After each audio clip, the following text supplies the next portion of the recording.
Hello दोस्तों, मैं Anil Kumar study with Anil Kumar में आप सभी का स्वागत करता हूं। आइए आज हम सभी कक्षा 10 के प्रश्नावली प्रश्नावली 5 के प्रश्न संख्या 13 करेंगे। प्रश्नावली 7 भी मैं करवाऊंगा। अध्याय 7 का वो 7.4 जो है उसमें कुछ प्रश्न बाकी हैं, वो भी मैं करवाऊंगा। मैं आपको बता दूं, मुझे हंसी इसलिए आ रही थी कि मेरे बगल में यहाँ एक शादी है, ठीक है ना। वो जब मन कर रहा है तब गाना बजा दे रहे हैं, ठीक है। हम लोग कर रहे हैं कैमरा, लेकिन अगर आवाज आ जाए तो इसके लिए माफी चाहता हूँ आप सभी से, ठीक है ना। तो आइए देखते हैं। इसमें दिया हुआ है कि 3 अंकों वाली कितनी संख्याएं 7 से विभाज्य हैं। 3 अंकों की संख्या तो इस प्रकार से नंबर फॉर्मेट होंगे, आप सभी जानते हैं। कहता है कि 7 से विभाजित हैं, यानी कि ये नंबर 7 से पूरी तरह विभाजित हो जाए और रिमाइंडर कितने आ जाए, 0 आ जाए। तो इससे एपी जो बनेगा, है ना, एपी जो बनेगा वो बताना है। तो इसमें हल दिया है, क्या लिखेंगे वो मैं बाद में बताऊंगा। पहले तो 3 अंक की संख्या, सबसे छोटी संख्या 3 अंक की क्या होती है, 100। तो इसको बनाने के लिए ये रफ में लिखते हैं। आप किस में लिखते हैं, रफ में, रफ। और लिखते हैं 3 अंकों की सबसे छोटी संख्या, सबसे छोटी संख्या जो 7 से विभाज्य, 7 से विभाज्य है ना, इज इक्वल टू, ये चीज लिखते हैं रफ वर्क में। रफ वर्क में नहीं भी लिखते हैं तो इधर लिखना पड़ेगा। अगर ये नहीं भी लिखते हैं तो ये चीज चलेगा, यहाँ रफ वर्क में इतना नहीं करने की जरूरत है। मैं बता दूं, 3 अंकों की सबसे छोटी संख्या क्या है, सबसे छोटी संख्या 100 है। अब 100 को हम 7 से डिवाइड कर लें तो 7 एकम 7। मुझे तो डायरेक्ट याद था 1498 में करने वाला था। चलिए यहाँ 3 बच जाएगा। अब यहाँ देखिए 0 उतार लेंगे, 7 चौके 28। अब देखिए कि यहाँ कितना आ जाएगा, 2 आ जाएगा। मैं आपको एक बात बताऊं, जब छोटी संख्या निकालनी होती है तो रिलेशन इनमें भी होता है, इनमें भी होता है और इनमें भी होता है। लेकिन जब बड़ी संख्या निकालनी होती है तो केवल रिमाइंडर और इसमें रिलेशन होता है। तो मैं आपको बता दूं कि वह संख्या कितनी होंगी। तो आप ये बताओ कि यहाँ इस नंबर को भी पूरा पूरा भाग लगाने के लिए क्या ऐड करोगे, इसमें क्या ऐड कर दोगे कि ये नंबर पूरी पूरी भाग लग जाएगी। तो आप जानते हो कि यहाँ 5 ऐड कर दोगे तो ये 7 बन जाएगा। ये दोनों मिलके क्या बन जाएगा, 7 बन जाएगा, जो कि 7 के बराबर 7 से विभाजित हो जाएंगे। आपको तो पता ही है, आप तो बहुत तेज भी हैं। क्योंकि भाग लगाने अगर नहीं आता है तो आपके जितना बड़ा महामूर्ख कोई हो ही नहीं सकता है, ठीक है ना, वो भी 10th क्लास में, ठीक है ना। मैं ऑफलाइन बच्चों को बोल रहा हूँ, ऑनलाइन वाले को नहीं। ऑनलाइन वाले लोग थोड़ा सा दिक्कत झेल सकते हैं, ठीक है। तो आइए देखते हैं। तो ये वाले 2 हैं और ये 5 हैं, आपको दिख रहा है। अगर ऐसा नहीं पता चल पाता है तो करते क्या है, आप इसको 7 से घटाएंगे, इसमें से घटाएंगे तो आप पाएंगे कि 5, यही तो 5 आ गए। तो आप करते क्या है, करते हैं भाज्य, ध्यान रखिएगा, एडेड टू भाजक माइनस शेषफल, लोग बोलते हैं शेष बोलते हैं, ठीक है, यही ऐड कर देते हैं। तो आपका जो नंबर आता है वह सबसे छोटी संख्या होगी जो दिए गए नंबर से विभाजित होंगी। दिए गए नंबर से विभाजित होने के लिए तो आप जानेंगे कि सबसे छोटी संख्या कौन सी बनेगी, 100 और प्लस 5 करेंगे तो ये कितनी हो जाएंगी, 105 हो जाएंगी, जो 3 अंकों की सबसे छोटी संख्या है और 7 से पूरी पूरी विभाजित है। अब आपको सबसे बड़ी संख्या ढूंढनी है, तो सबसे बड़ी संख्या ढूंढनी है तो क्या करना होगा, सबसे बड़ी संख्या ढूंढने के लिए 3 अंकों की सबसे बड़ी संख्या क्या होती है, 3 बार 9। अब इस संख्या को आपको क्या करना होगा, 7 से भाग लगाना होगा। 7 से भाग लगाते ही आप पाएंगे 7 एकम 7, 2 9, 7 चौको 28, यहाँ 1, यहाँ 9, 7 दूरा के 14, यहाँ बच जाएगा 5। अब बड़ी संख्या ज्ञात करने के लिए, ये छोटी के लिए है ना, ये क्या करेगा, छोटी संख्या देगा, ये छोटी संख्या देगा, छोटी संख्या है ना। अब बड़ी संख्या के लिए करेंगे क्या, बड़ी संख्या के लिए करेंगे क्या, तो बड़ी संख्या के लिए करेंगे कि 3 बार 9 में से 1 बार 5 घटा लेंगे, है ना। तो क्या आएगा, जो आएगा 994 आ जाएगा।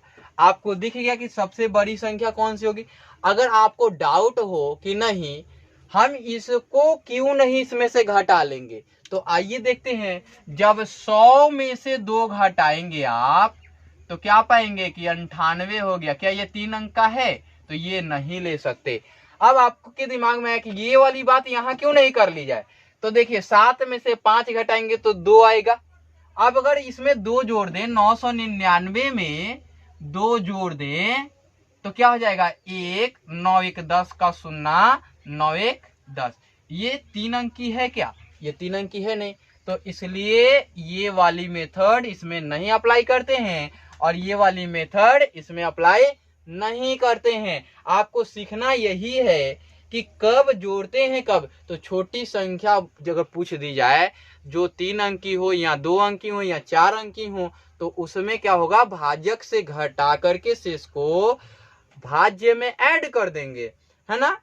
अगर बड़ी संख्या पूछ दी जाए तो भाज्य से केवल शेष घटा के, शेषफल घटा के आप बड़ी संख्या लिख सकते हैं। आपको उम्मीद करता हूं कि बहुत अच्छे तरीके से समझ में आए होंगे। तो आइए मैं लिखता हूं 13 नंबर हल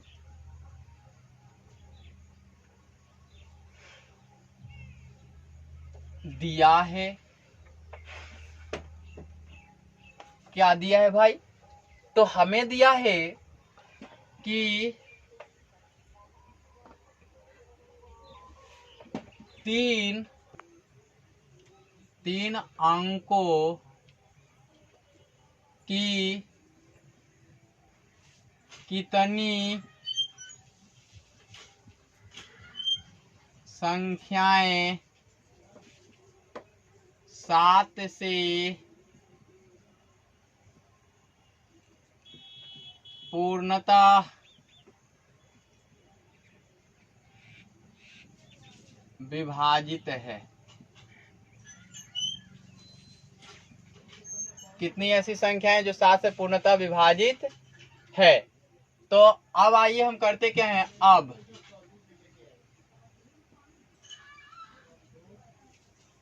एपी आप रफ कार्य जरूर करेंगे, पेज जहां आप एग्जाम दे रहे हैं उसके बगल में रफ वर्क करेंगे, या आपको पीछे की ओर रफ वर्क करने की जरूरत नहीं है। जहां पे मैथमेटिक्स बनाते हैं वहीं रफ वर्क करते हैं, जहां पे न्यूमेरिकल बनाते हैं उसके बगल में ही रफ वर्क करते हैं। तो एपी क्या बनेंगे, एपी जो बनेंगे मैं बता दूं आपको कि ये वाला फिर एपी जो बनेंगे वो बनेंगे 105, है ना। या ऐसा नहीं लिख करके पहले क्या लिखेंगे, अब 7 से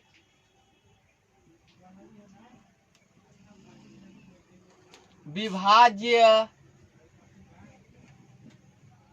3 अंकों की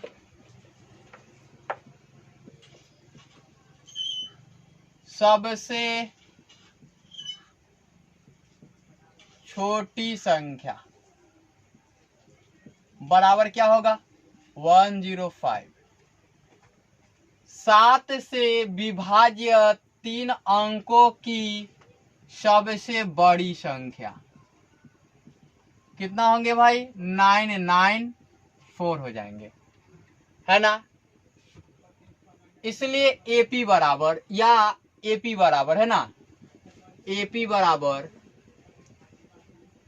एपी बराबर, इसलिए एपी जो बनेगा, हमने वो ज्यादा चीज नहीं लिखा, क्यों, यहाँ डी आपको पता है पहले से, तो हमने जो एपी लिखना चाहा तो यहाँ पे आप बड़ी संख्या लिख सकते हैं। तो देखिए, अगर आप थोड़ा सा और नॉलेज के लिए बात करें तो इसको आप लिख सकते थे कि अब a बराबर ये और l बराबर ये, और क्या लिखते, d बराबर 7 लिखते, है ना। तो AP डायरेक्ट बन जाता। अगर हम AP बनाना चाहें तो मैं वो भी मेथड बताऊंगा, आप केवल रुके रहेंगे। AP बराबर क्या बनेंगे, 105 कमा, इसमें 7 ऐड करेंगे 112 119 हो जाएंगे। अब होंगे 126 डॉट डॉट डॉट 994, है ना। अब आपको तो पता चल गए, तो लिखेंगे यहां a इज इक्वल टू 105। मैं दोनों मेथड बताऊंगा आपको, इस वीडियो में बने रहेंगे। d बराबर 7 है, क्योंकि यहां पहले से पता है आपको, यहां निकालने की भी जरूरत नहीं है। और l बराबर कितने दिए हुए हैं, 994। इसको an भी बोल सकते हैं। अब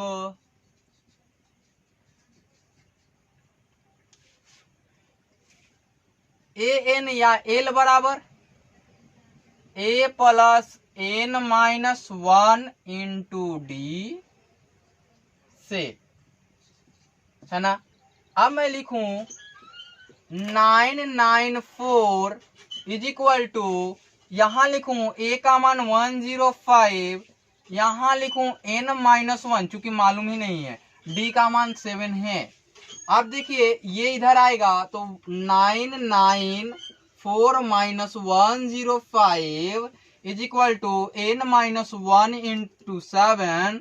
ये सब्ट्रैक्ट करेंगे तो क्या हो जाएंगे, पहले तो 9 आएंगे, फिर यहाँ 8 आएंगे, फिर यहाँ 7 आएंगे, है ना। यहाँ 7 क्यों आएंगे, तो आपको घटाने आती होगी, मैं यही सोच के पढ़ा रहा हूँ और ये उम्मीद भी लगाता हूँ कि आपको आती होंगी। यहाँ 7 है, यहाँ 7 को काटेंगे 7 से, 7 एकम 7, यहाँ देखिए 14 से 5 गया, 14 से 5 गया 9, और यहाँ 9 से 0 गया 8, यहाँ 8 हो जाएंगे, क्योंकि 9 से 1 घटाना है। अब देखिए भाग लगाएंगे तो 8 एकम, यहाँ से भाग लगाते हैं 8 8 9 में 7 का, तो 7 एकम 7 1 8, 7 दूना 14 4 और 7 सत्ते 49, यानी कि 127 बार में ये कट रहे हैं।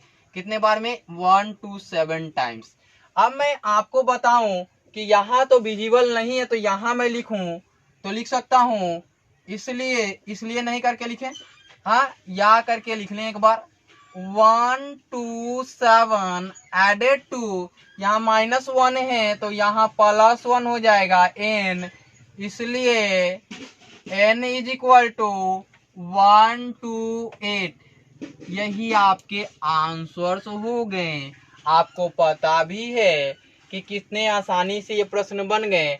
अगर इससे भी आसान आप बनाना चाहते हैं तो इस वीडियो को शुरू से अंत तक देखें। मैं इसे सेकेंड अप्रोच बताता हूं, जहां पे आपको ये लिखने की आवश्यकता नहीं है, केवल ये टर्म्स लिखेंगे और इतने काम तो करने हैं। आप इतना काम नहीं करते हैं तो पिछड़ जाएंगे। आप ये चीज नहीं लिखें, ये चीज की जरूरत आपको नहीं पड़ेगी, एपी बनाने की आवश्यकता है ही नहीं। डायरेक्ट इतना लिखें कि यहाँ डायरेक्ट इसको क्या करेंगे, यहाँ वाला बात यहाँ से लिखेंगे नीचे करके, यहाँ ये अब L बराबर A plus n minus 1 into D से, और इतना चलेंगे, इतने से आपके आंसर्स हो जाएंगे। चूंकि A मिल गए थे और L मिल गए थे, आपको लास्ट टर्म्स मिल गए थे, फर्स्ट टर्म्स मिल गए थे। अब मैं आपको बताऊं कि ऑब्जेक्टिव प्रश्न में आ जाए तो मैं ऑब्जेक्टिव प्रश्न के लिए अलग से वीडियो बना रहा हूं, आप देखेंगे, ठीक है।